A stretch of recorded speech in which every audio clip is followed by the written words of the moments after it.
Hi, it's Pat Flannery from Fenestration Review Magazine. I'm here at Windor with Al Jaugelis from RDH Group, and we're just going to talk a little bit about some of the NAFS experiences that are going on in BC, and specifically about the mullion guideline that's been produced recently. Al, tell me about the new document and what it's going to do for window and door manufacturers who are trying to comply with NAFS.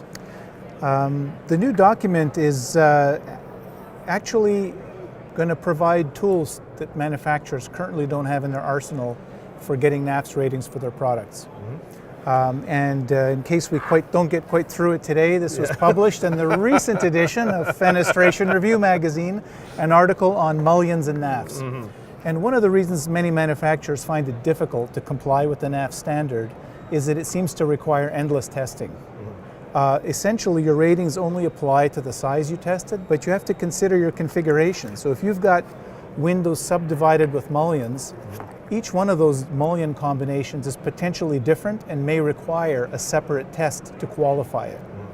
Now, there are some guidelines within NAFS on how you can reduce the amount of testing you do by understanding which test has qualified which mullion for you in your test program.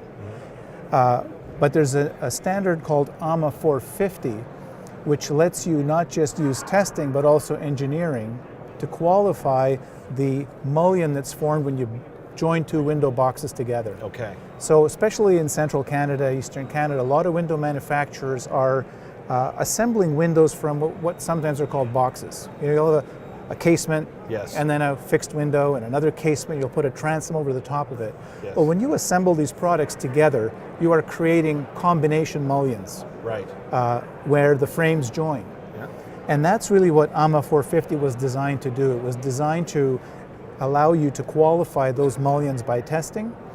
It requires an engineer to analyze them, various products that you build, and he can group them together. So he can look at and say, well, you've got all these options, and you've got all these operator types, but we can reduce the amount of testing you need if we pick your worst performing sash product with a fixed window or whatever product, and then we can use that rating and apply it on all the other different mullions that you have at certain span.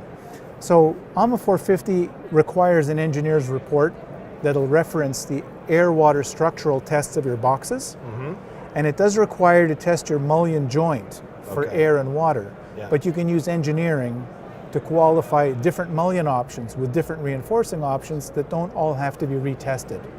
So it's a great tool that helps manufacturers reduce the amount of testing, get NAFS ratings on as many products as possible, and to introduce that document to Canadian manufacturers and to address the new labeling requirements. Because when you qualify your products in this way, the rules within NAFS don't quite address what is happening with these mullions. Okay. So the document is called Voluntary NAFS Labeling Guidelines for Products with Mullions, and it includes information on the labeling of the products. It also includes information on the testing of products with AMA 450 and how you do that in Canada.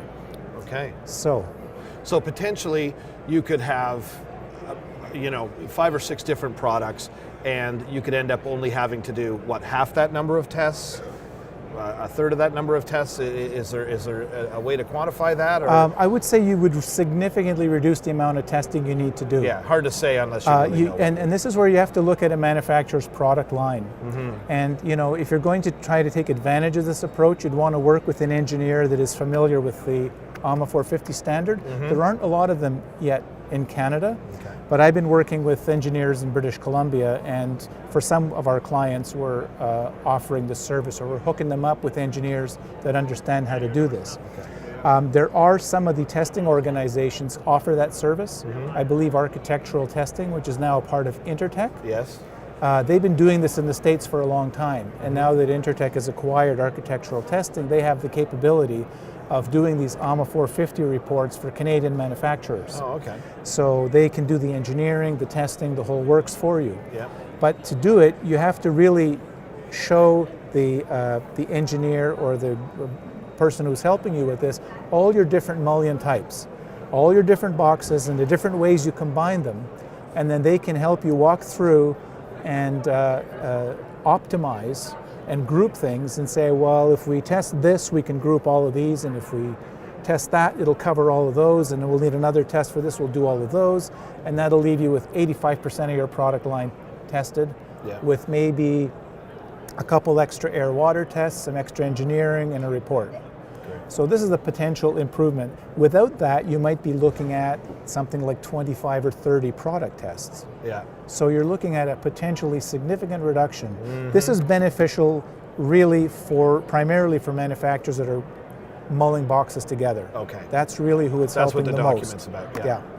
Yeah, that was the point that came across strongly in the test lab meeting this morning was that need to really show consider all of your products, and don't get some tested and then go away and realize later that, well, that one that operates from the outside is not going to meet the standard. Exactly. You'll actually save money testing if you review your entire product range with somebody who understands the NAF standard, and they can help you to pick and choose what things need to be tested to get the most value out of your program, because a lot of manufacturers run in, test a whole bunch of gateway sizes, then they realize half of what we build is bigger than the gateway size, and now all those tests mean nothing, and then they go, oh, but we have to test our mullions? Well, if we knew that, instead of testing our boxes individually, we could have tested them in groups. We could have mulled our boxes together, and instead of doing 3 individual box tests, get a rating for 3 boxes and the mullions that join them all out of one test. Yes. So if you don't really present your whole product line to your test lab or your test advisor, you will end up making decisions that you just end up spending more money than you need to on testing. Exactly. So that's getting the manufacturers up to speed on mullions and NAFs, but you've done a lot of work getting building inspectors up to speed on what they have to look for out there. You're talking about British Columbia. British Columbia. And all the stories about NAFs in British Columbia, and to many people, horror stories. Yes. I guess there's several ways to look at it. We previously had building officials not looking at windows and doors at all. Okay. We have the amazing, NAFs, but okay. Well, amazing but true. I know in the Lower Mainland we had only 2 municipalities that actually inspected windows, and actually said, I'd like to see a test report for that window. You've got a window in a stairwell here. I want an engineer's letter that the glass is designed to deal with human impact load, because somebody could be running down the stairs in a fire. Okay. And if they hit the window, we don't want them to injure themselves or fall out. It's a code requirement. Okay. People don't often think of. Okay. So we had a couple municipalities that did that, but most of them did not know windows and doors were even in the code.